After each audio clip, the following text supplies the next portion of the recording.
Okay, Pennsylvania rocking the boat there. They're started their convoy today, and I think there's one that's starting from Ohio. I got to look into that. And then I saw some intel yesterday. There's one up in Washington. They were going to drive through Spokane, so I know these are all separate from the California one. But if you guys want to watch the an embedded couple guys that are driving with the convoy, go to Oreo Express on YouTube. Their feeds it cuts in and out. I mean, they're out there in the desert, so at least right now. But here's a report on the local Pennsylvania station, I guess. So check this out. Convoy of protesters, the COVID mandate on their way to Washington, D.C. after leaving Pennsylvania just a few hours ago. And just keep in mind here, these protesters are from separate groups from the one that left also in California. At WJZ Live at 5 o'clock tonight. Yeah, Jessica Albert, spoke with the trucker in charge of the convoy, and they're headed to D.C. right now, Jessica. Yeah, that's right, Rick and Nicole. I did talk to the lead organizer of that convoy today. He says that he's getting there early ahead of the other convoys that are scheduled to go to D.C. because he wants to make sure that his truckers' voices are heard.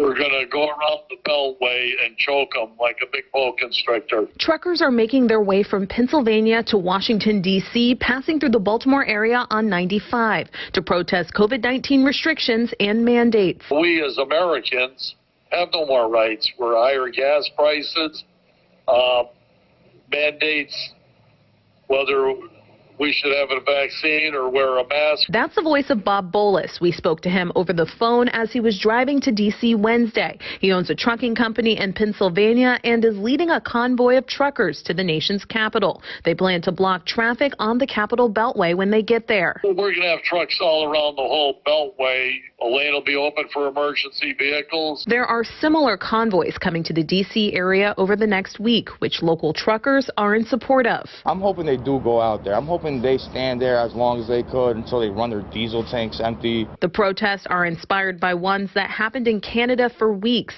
Another protest, planned by a group called the People's Convoy, is leaving from California and doesn't plan to make it to D.C. till next week. Bolus wanted to come earlier. We all have the same mission. My time schedule didn't coincide with them, and we want our voices heard from our area. And we know that authorities, federal and local authorities in and around the D.C. area are expecting these truck drivers and are preparing for them. And they say that they plan to keep the roads clear for traffic so that commuters can get to where they need to go smoothly. When I talked to Bolus about whether or not he's spoken with police, he says that he has, and he plans to keep his protest peaceful. Reporting live tonight at 5, Jessica Albert for WJZ. Have you noticed that as everything around you seems to decline, one thing still grows? It is the power of your rulers. None of their plans and directives have solved your problems or made your life better. The only result has been their increased control over you at the cost of your freedom. Do you know why? You gave them the power.